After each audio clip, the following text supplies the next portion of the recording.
Hindi lahat ng lumang istruktura kailangang sirain.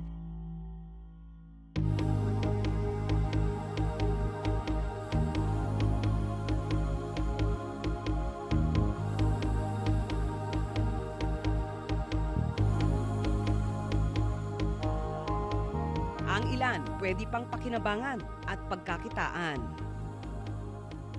Adaptive reuse ang pagbibigay ng bagong buhay sa isang lumang istruktura.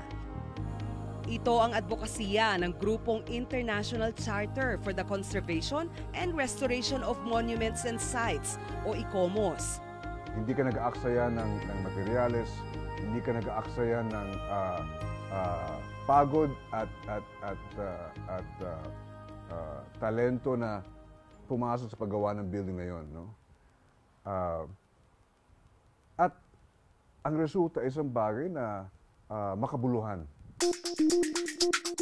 Tulad na lang ng Philippine Herald Building na dating imprentahan ng dyaryo noong 1920. Sa Hunyo, magiging dormitoryo at kainan na. Nung newspaper building pa siya, itong first 2 floors, ito yung kinalagyan ng mga printing press, no? At yung upper 2 floors, yan yung mga opisina ng mga editors at saka mga writers.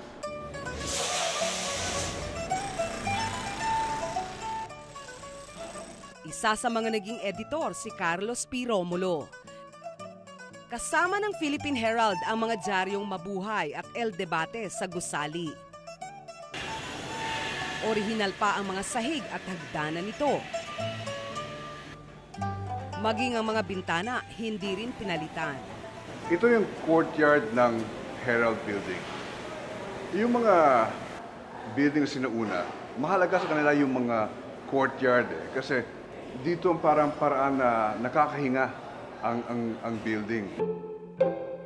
Kung ang gusali ng Philippine Herald sa Intramuros ay nananatili, maswerte rin ang 73 taong gulang na Juan Luna Building sa Binondo.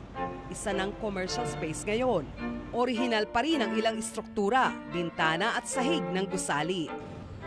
Ito ang orihinal na opisina ng Citibank, pero ang dating 6 na palapag ng gusali, may 7 ng palapag ngayon.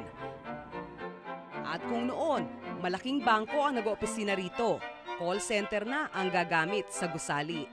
Itong floor na to ay isang example rin na pwede kang magdagdag sa existing building. Simply speaking, pwede kang mag-add, mag-reinforce ka lang ng foundation at pwede kang mag-add ng floor. Ako bilang arkitekto talagang rine-recommend ko yan, no? Kasi napakaraming mawawala kung hindi tayo maging creative that way. Mahirap, magastos at masalimuot man ang proseso para mapangalagaan ang mga makasaysayang istruktura sa bansa. Hindi naman ito imposibleng gawin kung gugustuhin. Huwag sana nating hayaang masayang lang ang ating kasaysayan. Hindi tulad ng ilang bagay na kapag naluma ay tinatapon na lang. Ang kasaysayan ay dapat natin palaging tinatandaan at binabalik-balikan.